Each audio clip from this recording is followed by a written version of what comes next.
ഈ പണിയെടുത്ത് തിന്നാൻ മേലാത്തവന്മാരുടെ ഒരു ഉടായ്പ കാണിച്ചു തരട്ടെ. കണ്ടു നോക്ക്. ഇമാതിരി തൊലിയാർമണിയന്മാരെയൊക്കെ കണ്ടു കഴിഞ്ഞാൽ പത്തലിന് വെട്ടി അടിച്ചോണം. ഏതായാലും വീഡിയോ ഉണ്ട് നോക്ക്. മനോജ് എന്ന് പേരുള്ള ആരാ അറിഞ്ഞു?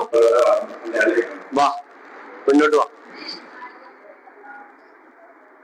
നിങ്ങൾ പ്രാർത്ഥിച്ചുകൊണ്ടിരിക്കും. ഞാനല്ല ദൂത് പറയാത്തത്, ദൈവം പറ. ഇവര് ഒരുങ്ങി വന്നിരിക്കുക.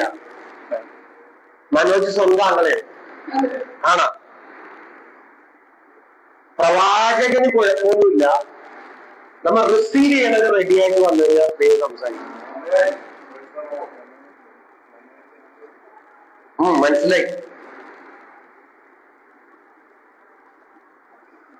ബേക്കറിയുമായി ബന്ധപ്പെട്ട് നിൽക്കുന്ന ആരെങ്കിലും ഉണ്ടോ?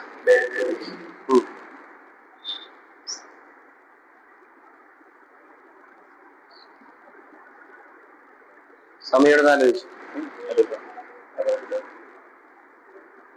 നിങ്ങളുടെ കൂട്ടത്തിൽ മനോജ് ആങ്ങളെ മരിച്ചുപോയി.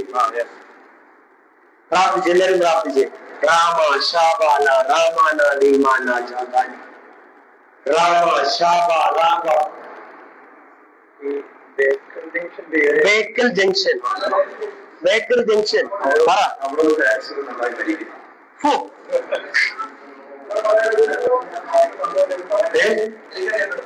അങ്ങനെ സ്ഥലമുണ്ടോ? ബേക്കർ ജംഗ്ഷനിൽ വെച്ചിട്ടാണ് ഈ മനോജ് മരിക്കുന്നത്. മനോജ് എന്നുള്ള പേര് പറഞ്ഞതിന് ശേഷം ബേക്കറി എന്നാണ് ഞാൻ കാണുന്നത്. ബേക്കറി ജംഗ്ഷനിൽ വെച്ചിട്ടാണ് ഈ മനോജ് ആക്സിഡന്റിൽ മരിക്കുന്നത്. ആന്റിക്ക് അത് ഇപ്പോഴും മുറുകായി കിടക്കുള്ളില്ല. ഏത് ഊളയാണ് ഈ ദൂത് അയച്ചെന്ന ദൂതൻ? ഇത് ബേക്കറി അല്ല. അതായത് അവിടെ ബേക്കറിയും ബോർമയും പഫ്സും സ്വീറ്റ് നായും ഒന്നും വെച്ചിട്ടൊന്നുമില്ല.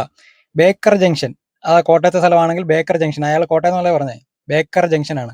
അതിന് ഈ ബേക്കറിന്ന് കേട്ടത് ഏത് വെളിവില്ലാത്ത ചെവിയില്ലാത്ത അവനാ കേട്ടത് ബേക്കറി ആണെന്ന് അറിയാനായിട്ട്.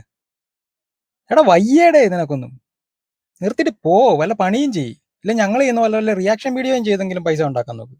അല്ലാതെ ഇമാതിരി ഊളത്തരമാണ്. അതിന്റെ കൂടെ വല്ല പണിക്കും പോകണം. അല്ലാതെ ഈ റിയാക്ഷൻ വീഡിയോയും യൂട്യൂബും കൊണ്ട് മാത്രം അങ്ങോട്ട് ഉണ്ടാക്കാൻ പറ്റുമെന്ന് വിചാരിക്കരുത്. ഒരു കിണയം കിട്ടുകയല്ല ഇതിനകത്തുനിന്ന്. പണിക്ക് പോയി പൈസ ഉണ്ടാക്കി ഇതുപോലെ വല്ലതൊക്കെ ചെയ്തെങ്കിൽ രക്ഷപ്പെടാൻ നോക്ക്.